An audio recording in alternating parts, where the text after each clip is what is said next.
Bismillahirrahmanirrahim. Assalamualaikum warahmatullahi wabarakatuh. Alhamdulillahi wassalatu wassalam ala rasulillah wa ala alihi wa ashabihi wa man walah. Asyhadu an la ilaha illallah wahdahu la syarikalah wa asyhadu anna muhammadan abdu wa rasuluhu la nabiyya ba'dah, amma ba'd. Hadirin yang dimuliakan oleh Allah, mari kita lanjutkan pelajaran kita mempelajari kitab Riyadhus Shalihin. Kita telah sampai pada bab 21, at-ta'awun 'alal birri wat taqwa, tolong menolong dalam kebaikan dan takwa. Dibawakan yang pertama oleh Al-Imam Nawawi rahimahullah, firman Allah dalam surah Al-Asr, di mana firman Allah ini setidaknya menjelaskan kepada kita sekalian 3 pokok kepentingan kita menjalani hidup di dunia yang fana ini agar terhindar dari kerugian. Yang pertama yaitu adalah mengenal kebenaran, ya, al-iman, ya. Yang kedua yang pertama adalah berusaha, ya, untuk kebaikan diri, ya kan, dari iman dan amal saleh. Kemudian yang kedua, berusaha untuk bisa memperbaiki orang lain atau ikut menjadi sebab kebaikan bagi orang lain dengan mengajarkan atau apa yang bisa kita lakukan, ya, ikut menjadi sebab kebaikan bagi orang lain, bermanfaat bagi orang lain. Kemudian yang ketiga, bersabar untuk terus menjaga hal tersebut dalam hidup kita.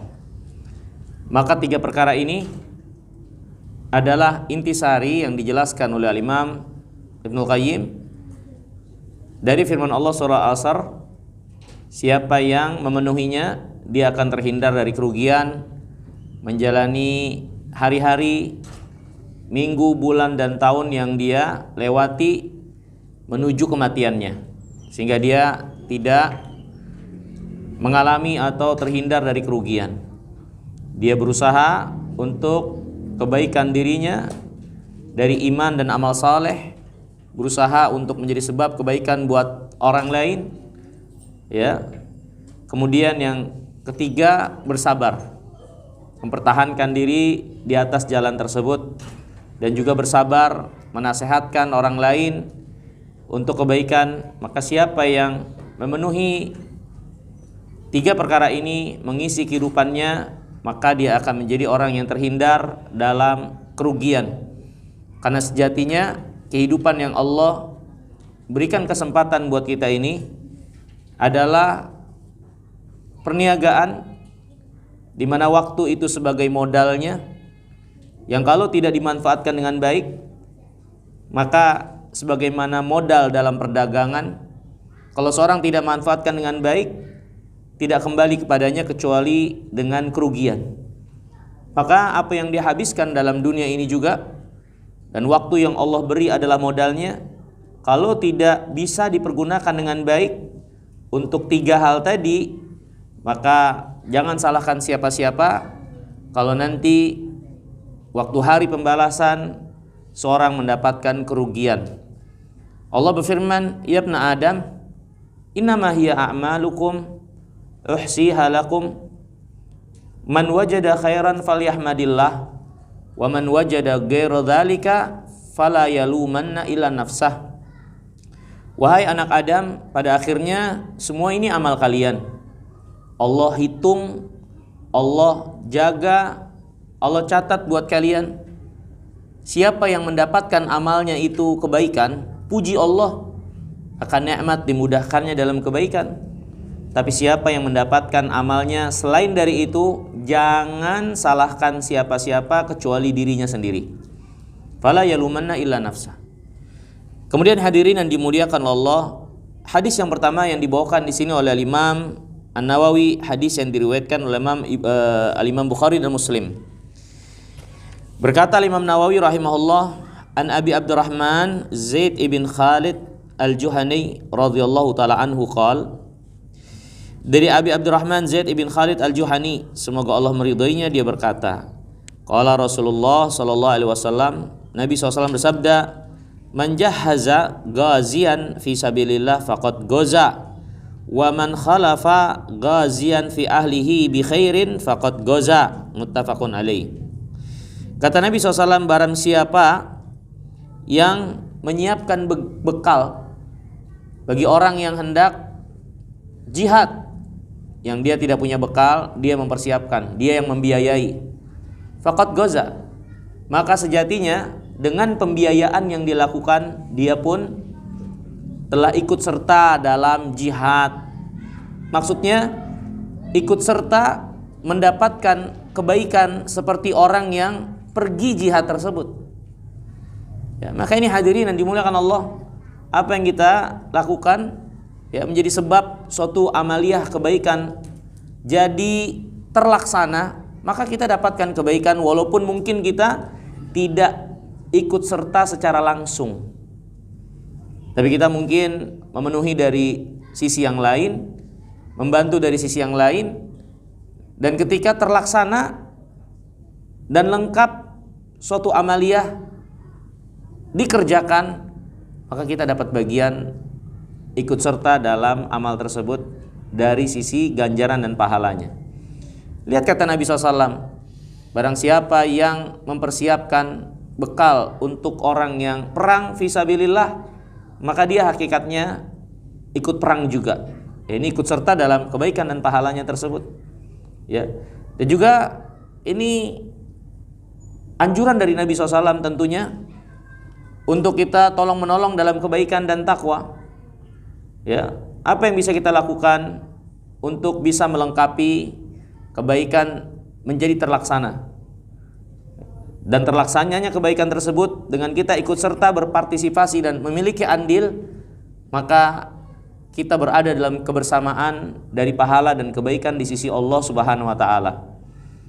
Dan begitu seterusnya hadirin yang dimuliakan Allah, ini diantara rahmat Allah Subhanahu wa taala kepada kaum muslimin.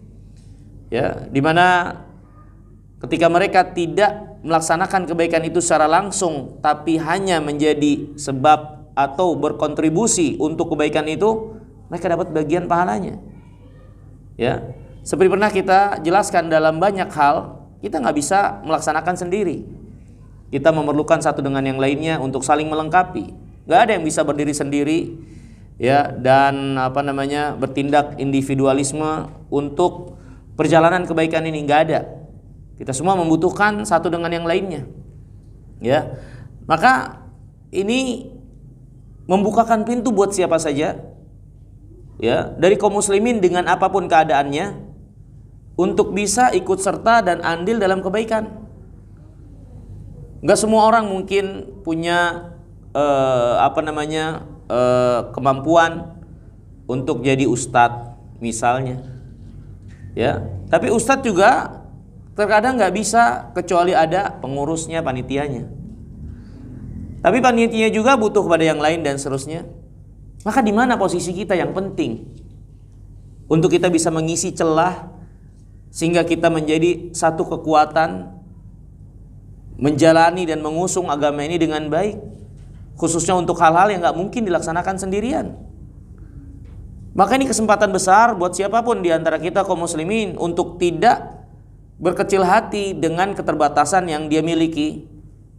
Dia masih bisa ikut serta, ikut andil, hanya dia punya kemauan nggak? Dan dia nggak harus menjadi orang lain, tapi dia menjadi apa yang ada pada dia dari kemampuan, kekuatan. Pasti ada peluang untuk dia mengisi di sana sehingga melengkapi apa yang ada dari kaum muslimin untuk kebaikan itu. Ya, maka ini hadirin yang dimuliakan Allah, keluasan rahmat Allah Subhanahu wa taala di antaranya. Bersyukur kita kepada Allah akan nikmat yang besar ini dari agama. Ya, bahwasanya kebaikan bukan hanya penilaiannya, ya, dinilai dari orang yang melakukannya secara langsung, bahkan orang-orang yang ikut berkontribusi melengkapi sehingga kebaikan itu bisa terlaksana dia ikut dapat kebaikannya. Lihat kata Nabi SAW, man jahaza ghazian fi sabilillah faqad ghaza, wa man khalafa ghazian fi ahli bi khairin faqad ghaza. Begitu juga orang yang menggantikan dalam artian mengurus keluarga orang yang jihad, mengurus kebutuhannya, memenuhi kebutuhannya orang yang jihad itu, ya kan, misalnya yang jihad suaminya, ya, kemudian tentu keluarga itu berada dalam kepincangan karena tidak adanya laki-laki yang memberi nafkah dan seterusnya. Kita nggak bisa ikut serta karena keterbatasan, maka gantikan suaminya tersebut dalam hal kecukupan, mencukupi mereka dalam kebutuhan sehari-hari. Ya, kita menyokong kebutuhan hariannya, ya. Maka siapa yang menggantikan orang yang jihad pada keluarganya dalam kebutuhan, ya, materi, maka dia pun terhitung sebagai orang yang jihad. Dia pun terhitung sebagai orang yang jihad. Nah, ini hadirin yang dirahmati dan dimuliakan oleh Allah Subhanahu wa taala. Maka dari sini, ya, dapat kita ambil pelajaran besar untuk tidak tidak merasa kecil, ya, dengan apa yang kita miliki, untuk kita bisa lakukan untuk Islam ini. Jikapun kita tidak bisa berbuat secara langsung, pasti ada pintu di mana kita punya kesempatan untuk menyertai dalam kebaikan. Ya, karena pastinya banyak kebaikan yang akhirnya tidak bisa dilaksanakan oleh kaum muslimin kecuali mereka pikul bersama dan usung bersama. Ya, juga pelajaran buat kita betapa pentingnya kaum muslimin untuk berkehidupan dalam keadaan saling tolong-menolong, saling melengkapi, bukan saling membelakangi, apalagi saling menanamkan kebencian. Ya, karena hal tersebut akan memutus banyak kebaikan. Ya, sebagaimana yang dikatakan oleh Nabi SAW, adu domba itu haliqah, yang akan membotakkan. Maksudnya haliqatud din, bukan sekedar haliqatus sya'r. Ya, bukan membotakkan rambut, tapi membotakkan agama. Kenapa? Karena permusuhan dan kebencian yang ditanam, yang terjadi, akhirnya banyak merugikan kaum muslimin untuk hal-hal yang besar yang seharusnya bisa mereka lakukan, yang gak bisa mereka lakukan sendiri kecuali dengan dilengkapi oleh saudaranya. Maka apa-apa yang membawa kepada keretakan, ya, dan permusuhan dan kebencian dari kaum muslimin ini gak boleh ditanamkan, harusnya dihilangkan, diredam, dihilangkan, dijauhi, ya, karena ini akan mempengaruhi, ya, kebaikan yang banyak yang harusnya bisa dilakukan oleh kaum muslimin. Ya, ini hadirin yang dimuliakan Allah. Ya, lihat ketika Nabi SAW menganjurkan ini, ya, yang ikut memodali orang yang jihad, yang ikut menafkahi, ya, keluarga yang ditinggalkan oleh orang yang jihad, menunjukkan bagaimana Nabi SAW juga menganjurkan bagi kita sekalian untuk saling melengkapi satu dengan yang lainnya. Ya, di dalam kebaikan itu, ya, saling sokong menyokong, gotong royong dan seterusnya, ya.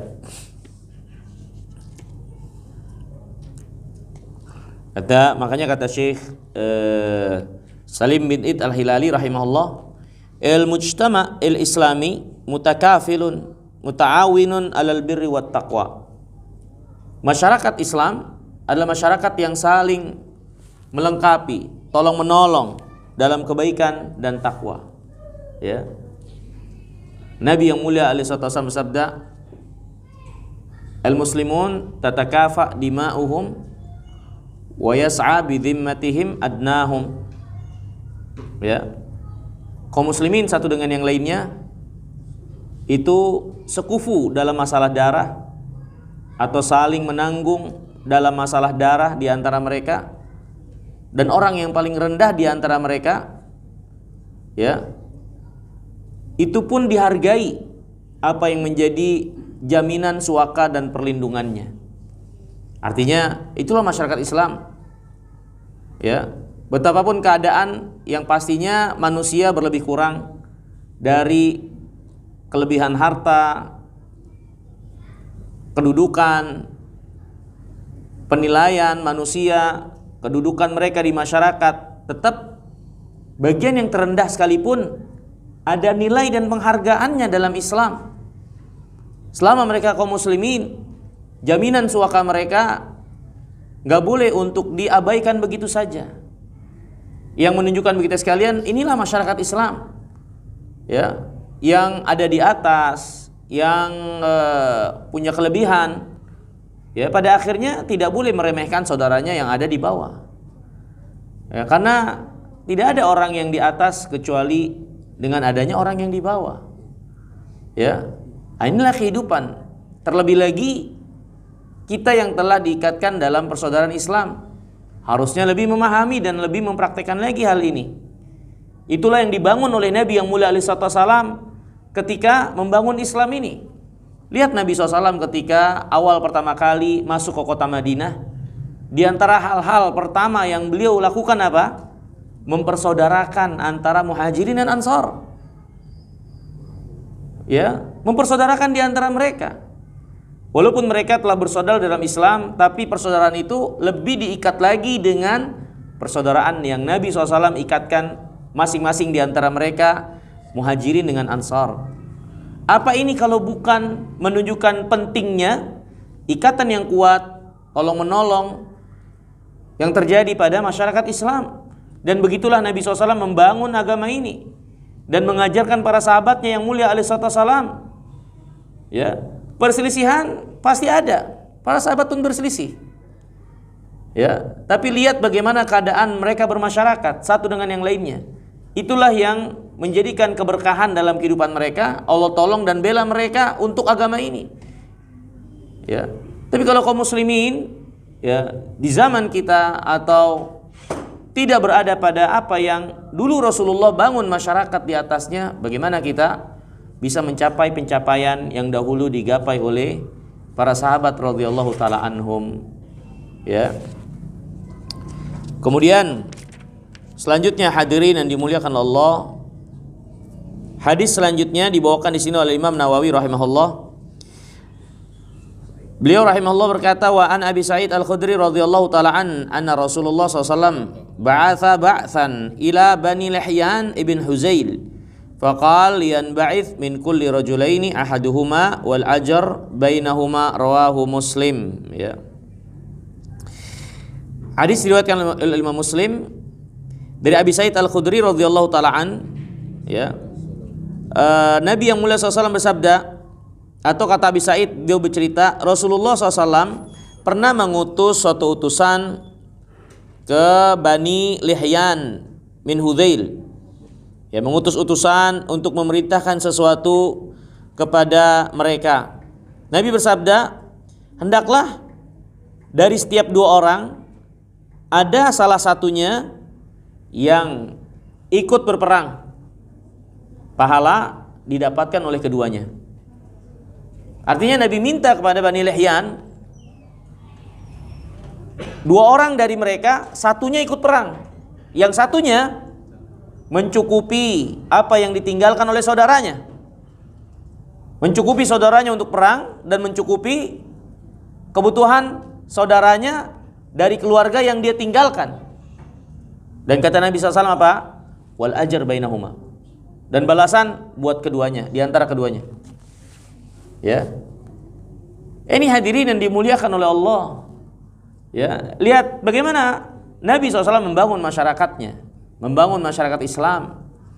Ya, saling bahu membahu, tolong menolong untuk setiap sendi kehidupan, ya, dari Islam ini dan kebaikan, ya, agar bisa terlaksana dengan baik. Dan sekali lagi, akhirnya seorang tidak bisa berdiri sendiri dia butuh kepada yang lainnya untuk apa yang menjadi kebaikannya tersebut. Ya, orang yang pergi jihad, ya, dia terputus dari ma'isyahnya mungkin, ya, dia tidak bisa menafkahi lagi anak istrinya karena kepergiannya tersebut, maka orang yang ada di sekitarnya jangan diam saja, tapi perhatikan apa yang menjadi kebutuhan itu, karena sang suami atau kepala rumah tangga yang sedang memperjuangkan agama ini, ya, dan balasan untuk keduanya, ya. Kemudian hadirin yang dimuliakan Allah, hadis selanjutnya, hadis 189. Berkata Imam Nawawi rahimahullah, wa an Ibni Abbas radhiyallahu taala anhuma anna Rasulullah SAW laqiya rukban birrauha faqal manil qaum. Dari Ibnu Abbas, Rasulullah SAW menemui rombongan di Rauha.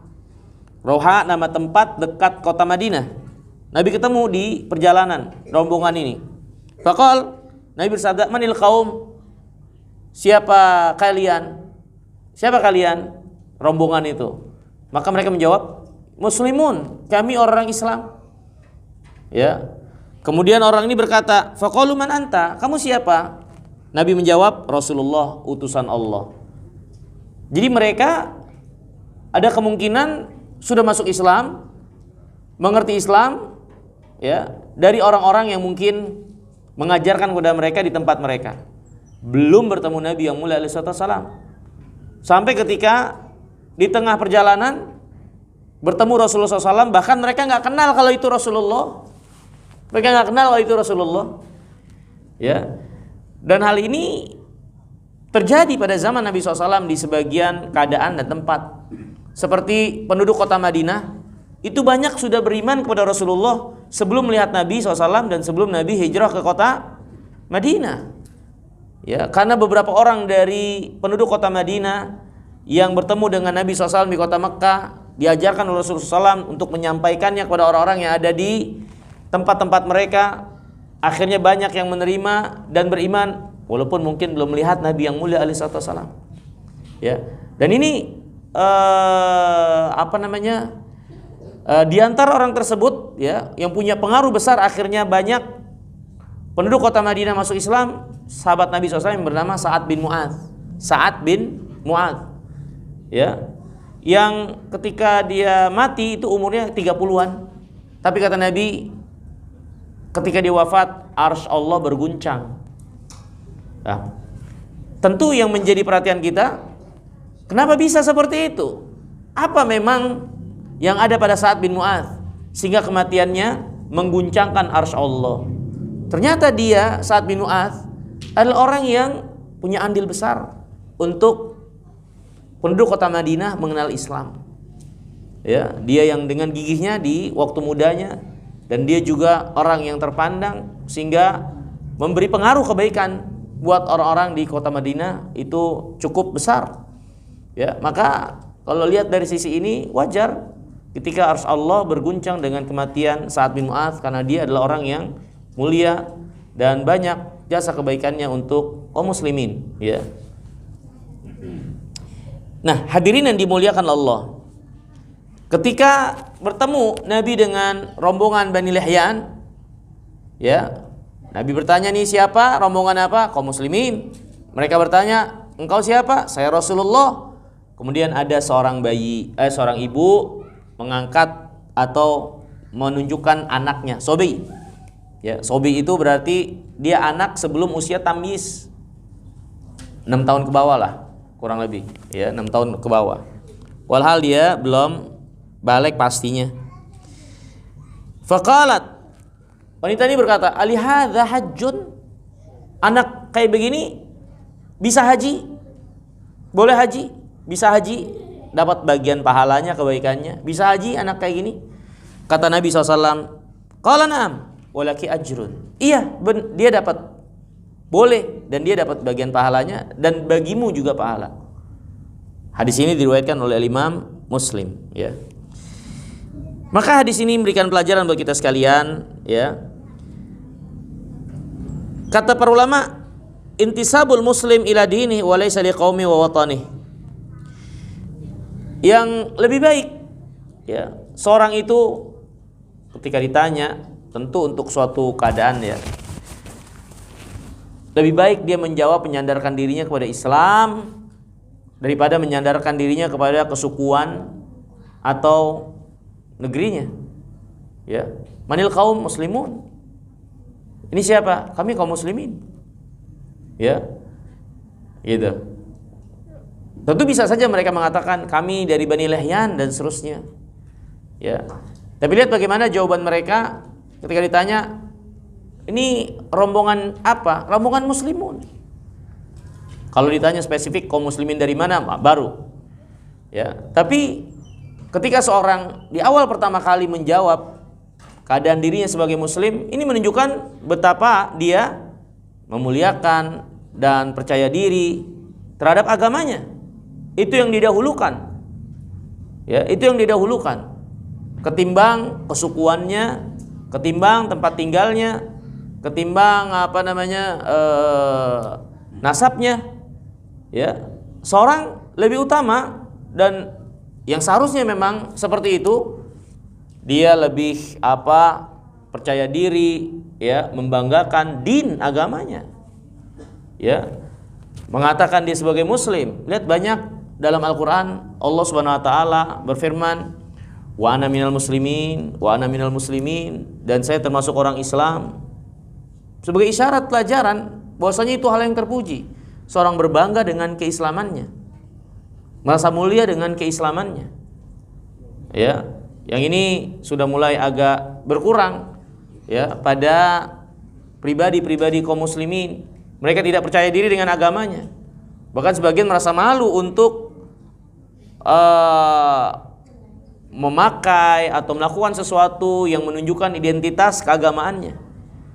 Ya, tapi ketika mereka memakai atau melakukan sesuatu yang mirip dengan orang kafirin, menyerupai orang kafirin, justru bangga dan merasa itulah kemuliaan, itulah mode, atau itulah suatu kehormatan. Tapi ketika memakai atau melakukan sesuatu yang menunjukkan identitasnya sebagai seorang muslim, nampak kayak malu, gak percaya diri, gak enak dan seterusnya. Ini gak benar. Yang benar dalam beragama harus percaya diri. Kenapa memangnya? Apa salah dengan saya berbangga dengan keislaman saya? Saya percaya diri terhadap apa yang saya yakini dan ini adalah kebenaran. Masalahnya apa memang? Ya. Maka ini hadirin yang dimuliakan oleh Allah Subhanahu wa taala, di antara perkara yang cukup hilang dari kaum muslimin, tidak merasa mulia dan bangga dengan identitas keislamannya. Bahkan berusaha menyembunyikan dengan sehingga karena takut, apalagi di zaman ini, orang-orang yang menampakkan identitas keislamannya nanti dibilang sebagai seorang yang fanatik lah, garis keras, ekstrim. Ya, padahal hadirin yang dimuliakan Allah, apa masalah dengan menunjukkan identitas sebagai muslim? Toh orang-orang yang punya kebanggaan tersendiri pada diri mereka, ya, dengan gaya dan mode mereka nggak takut untuk itu. Padahal itu nggak ada jaminan kalau itu kebaikan. Bahkan jelas itu adalah keburukan, kemunduran, ya, atau hal yang menyelisihi norma dan etika. Mereka bangga-bangga saja berpenampilan, berkelakuan, ya, yang itu menurut apa yang mereka banggakan, ya, dan mereka tidak dipermasalahkan. Tapi kenapa kaum muslimin, padahal ini jelas kebaikan, ini kemaslahatan, ini terkait penilaian Allah Subhanahu wa taala, terus mereka nggak berbangga untuk itu. Terus kaum muslimin yang lain melihat saudaranya yang berbangga dengan keislamannya malah menyalahkannya, sungguh aneh sekali. Ya, mereka yang punya pemikiran-pemikiran dan mengikut suatu pola pikir, ya, dengan memakai atribut-atribut yang menunjukkan inilah saya, aliran ini, aliran itu, merasa bangga dan nggak dimasalahkan. Justru dikatakan, wah ini pikirannya terbuka, dia pemikirannya terbuka, ini pemikirannya tidak kuno, ya, ini bebas dan lain-lainnya. Padahal mereka juga nggak jelas. itu mendatangkan kebaikan atau tidak, bahkan kita saksikan banyak keburukannya. Ya, dengan mereka menyerupai wanita kah, dengan mereka mengatur bentuk dirinya dengan hal-hal yang nyeleneh dan gak jelas, ya, dipotong sebelah rambutnya, ya, dan lain-lain. Kan siapa yang orang yang sehat akalnya melihat itu sebagai suatu kemuliaan dan kebaikan? Tapi mereka santai-santai aja, dan gak ada orang yang mungkin memperkarai mereka dan menganggap udah itu gak masalah. Tapi giliran orang menunjukkan keislamannya, ini dianggap bermasalah, ini kaku, ini keras, ya, maka ini suatu yang menunjukkan kemunduran di masyarakat kaum muslimin. Ya, seharusnya kaum muslimin malah menghargai saudara-saudaranya yang menunjukkan jati dirinya sebagai Islam. Ya, bahkan harusnya dirinya juga merasa bangga dengan identitas dirinya dan jati dirinya sebagai muslim. Terlebih lagi kalau dia adalah seorang yang meyakini Islam ini kebaikan dan perbaikan, ya, membawa keamanan, membawa keselamatan, ya, dan agama yang benar diterima di sisi Allah Subhanahu wa taala, dan dia hamba Allah Subhanahu wa taala, dan ini semua milik Allah Subhanahu wa taala. Apa yang harus dia takutkan? Apa yang menjadikannya dia enggak percaya diri? Kalau Allah sebagai Rabbnya, kalau dia beriman kepada Allah, Allah berfirman, "Wala tahinu wala tahzanu antumul a'launa in kuntum mu'minin." Jangan kalian merasa hina, jangan kalian sedih. Kalian lebih tinggi kalau kalian itu orang beriman. Ya. Kemudian hadirin yang dimuliakan oleh Allah, hadis ini juga memberikan pelajaran buat kita sekalian, ya. Bahwasanya hajinya sobi, anak-anak itu boleh saja, ya, dan dia insya Allah dapat kebaikan. Orang tuanya juga yang mengajarkan dan mengarahkan amaliyah manasik haji itu juga dapat kebaikan, ya, karena amaliyahnya kan sesuatu yang mudah, ya, ini anak-anak pun bisa memenuhinya, ya. Umroh misalnya, labbaik Allahumma umrotan, diajarin ucapin ini labbaik Allahumma umrotan, ya. Terus tawaf dia senang, malah ngiterin, ya kan, muter-muter. Sa'i lebih cepat kali dari kita. Cukur selesai, dia bisa memenuhi. Beda kalau sholat, kalau dia belum mengerti kan. Kalau sholat kan dia nggak bisa diem, ya kan, dia diri, habis itu kemana-mana, ya kan, kalau dia belum tamyiz. Tapi kalau anak-anak untuk ibadah haji bisa.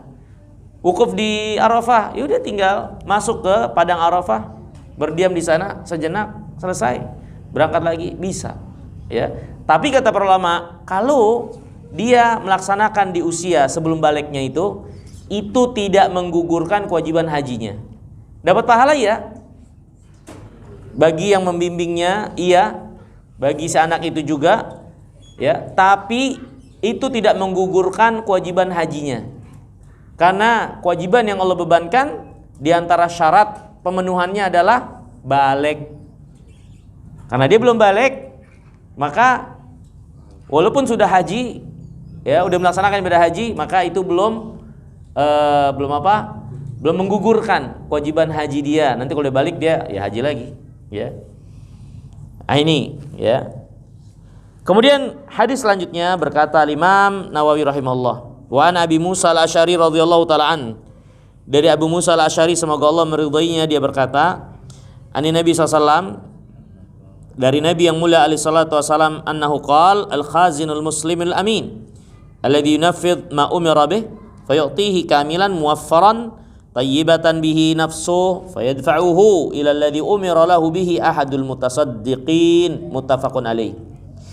Kata Nabi yang mulia alaihi salatu wasalam, ya, bendahara muslim, ya, yang diamanahi untuk menyimpan uang untuk dibagikan atau untuk disalurkan pada apa yang menjadi kebutuhan atau yang diperuntukkan, dia sebagai bendahara, ya, dia muslim dan amin, terpercaya, amanah, yang menjalankan apa yang diperintahkan, ya, menurut tata aturan yang berlaku. Uang masuk, ya, dia amanah, keluarnya ya sesuai dengan aturan. Tidak semau-maunya, tidak seenak hatinya, tapi sesuai dengan apa yang diperintahkan, sesuai dengan apa yang menjadi tata aturan uang itu diperuntukkan. Ya. Dia dikasih amanah ini uang, tolong kasihin, ya, atau bendahara yang memendaharai satu kegiatan atau suatu kenegaraan, apalagi Baitul Mal kaum muslimin, ya. Dia amanah dan menunaikan dengan baik menurut apa diperuntukannya amanah tersebut dari harta yang dia pegang atau yang terkumpulkan di dirinya. Fayu'tihi kamilan muwaffara. Dia memberinya secara sempurna, nggak ada yang dia sembunyikan atau nggak ada yang dia selewengkan, ya. Thayyibatan bihi nafsu, ya, dengan keadaan diri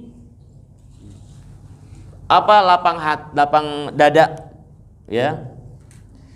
Artinya dia kasih, ya, dia amanah, dia emang dia cuman menyalurkan saja. Dia nggak merasa iri kepada yang dikasih, karena mungkin dia merasa, oh, dia harusnya bisa ngasih ke yang dia mau, atau kenapa nggak saya, ya. Karena orang yang megang duit ada godaannya juga, godaan hasrat, hawa nafsu, penguasaan kepada uang itu. Ya, ketika diperintahkan untuk ngasih ke yang berhak, yang diperuntukkan dari penugasannya, terkadang dia juga tidak memberikannya dengan baik karena merasa ini kan di bawah kekuasaan saya, penguasaan saya yang mengaturnya. Tapi orang ini tidak begitu. Dia berikan itu tanpa hasad, dengan penuh kelapangan hati, melaksanakan tugas sebagaimana adanya dari amanah, dia kasih sempurna. Fa yadfa'uhu ila alladhi umira lahu bihi. Dia beri kepada yang diperintahkan dari penugasan harta yang terkumpul pada dirinya.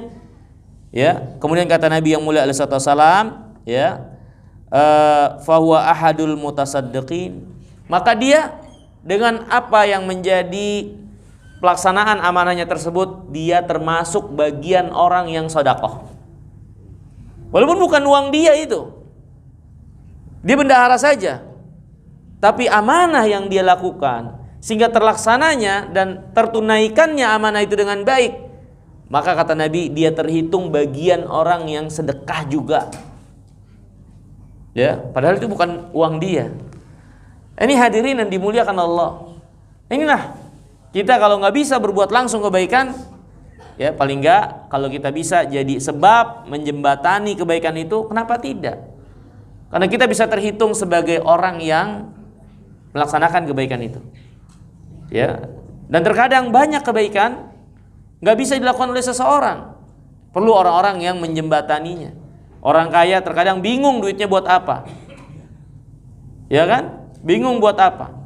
Nah, maka badan-badan amal kebaikan, ya, yayasan kebaikan, ini bisa menjadi sarana menjembatani kemana harta itu jadinya dibelanjakan dengan baik. Ya, ini hadirin dan dimuliakan Allah, kan nggak semua orang kaya bisa dan tahu kemana dia belanjakan dan arahkan hartanya ini jadi lebih bermanfaat. Ya, dengan adanya badan-badan organisasi kebaikan, amal kebaikan seperti itu, bisa tersalurkan lebih baik, bisa dapat kebaikannya lebih banyak, lebih manfaat. Nah, kan seperti itu. Nah, ini hadirin yang dimuliakan oleh Allah Subhanahu wa taala. Maka sekali lagi, banyak kebaikan yang kita nggak bisa lakukan sendiri, ya. Banyak kebaikan yang kita butuh orang lain untuk terlaksananya kebaikan itu. Ya, maka jangan kita remehkan keadaan, kemampuan apa yang ada pada saudara kita, ya, yang banyak, padahal dengan sebab mereka lah kita jadi sempurna, ya. Kemudian hadirin yang dimuliakan Allah,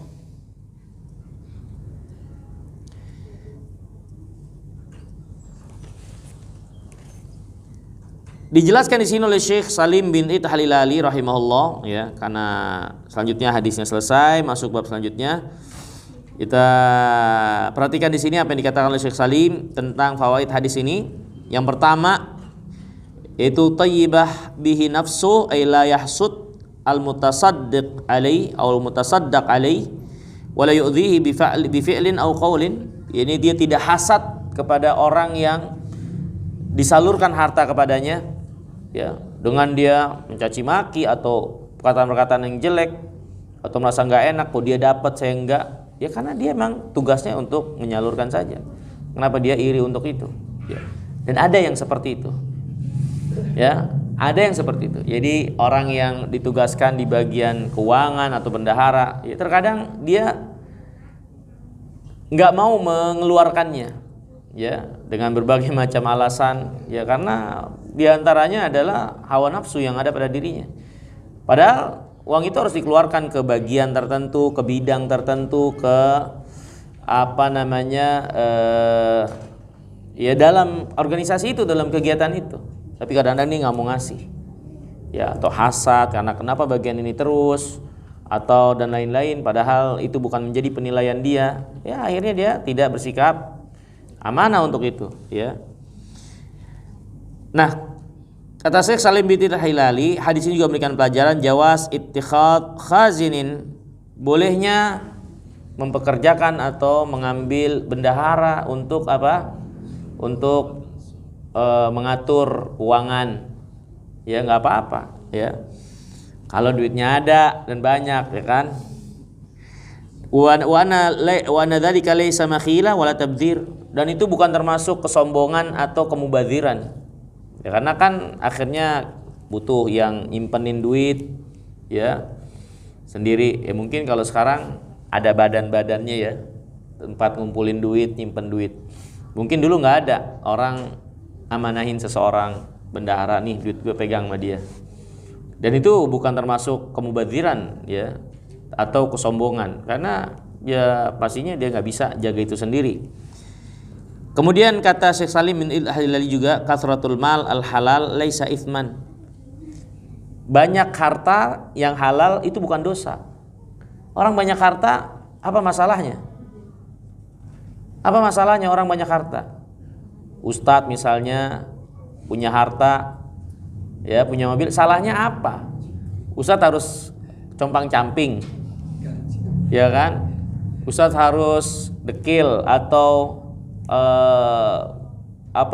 berkehidupan apa?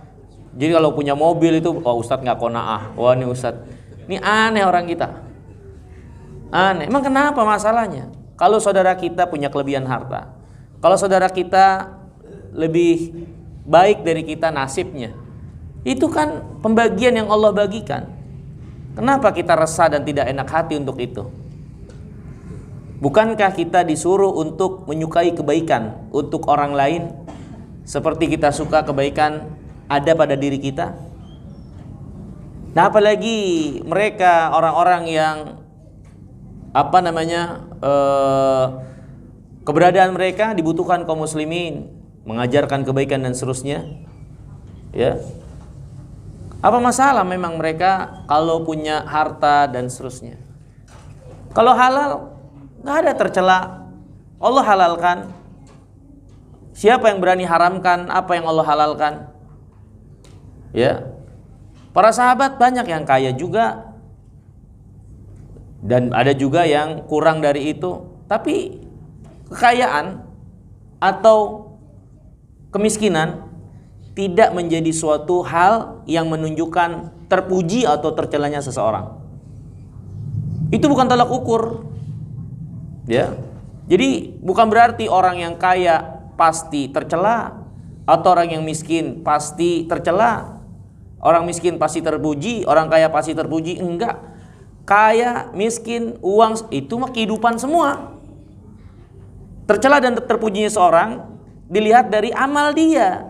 Bagaimana dia dengan kekayaannya itu. Dari yang halal, dibelanjakan dengan baik, dipergunakan untuk kebaikan, memfasilitasi dalam kebaikan untuk akhirat. Yang miskin, dia nggak terpuji begitu saja. Oh, saya miskin berarti saya mulia. Miskin sombong, blangsak. Udah miskin belagu lagi, ya kan? Malah lebih parah dari kaya sombong. Kayak sombong, ada yang bikin dia sombong kan, harta. Ini udah miskin sombong, lebih parah malahan. Ya, miskin dia jadi mulia karena kesabarannya, bukan semata-mata kemiskinannya. Itu kehidupan, ada yang kaya, ada yang miskin, seperti ada siang, ada malam. Jadi seorang tidak tercela dengan apa yang dia miliki atau yang tidak dia miliki, tapi bagaimana sikap dan amal dia untuk apa yang dia miliki dan tidak dia miliki. Orang punya harta banyak, kalau halal biarin aja udah. Ya. Gitu. Apalagi dia menggunakan itu untuk kebaikan, memudahkan dia dalam kebaikan. Ya kan? Itu urusan dia. Dan kita dan penilaian seorang jadi baik atau enggak bukan pada kekayaan atau kemiskinannya, tapi bagaimana dia menggunakan dan membelanjakan itu semua. Ya, karena dunia ini semua ujian, mau kekayaannya, kemiskinannya, malamnya, siangnya, sehatnya, sakitnya. Apa orang yang sakit jadi mulia begitu saja dengan rasa sakitnya? Kalau memang jadi mulia, minta sakit aja kita. Apa orang yang sehat menunjukkan dia jadi mulia dengan kesehatannya? Enggak. Tapi itu kehidupan. Ada yang sehat, ada yang sakit, dan seterusnya. Tapi bagaimana keadaan seorang untuk sehatnya, di kala sehatnya, di kala sakitnya, menurut apa yang menjadi bimbingan syariat. Nah itu yang akhirnya menjadikan seorang mulia atau tidaknya. Mungkin ini, terima kasih banyak. Semoga yang sedikit ini bermanfaat. Kurang lebihnya saya mohon maaf. Subhanakallahumma bihamdika, asyhadu an la ilaha illa anta, astaghfiruka wa atubu ilaik. Assalamualaikum warahmatullahi wabarakatuh.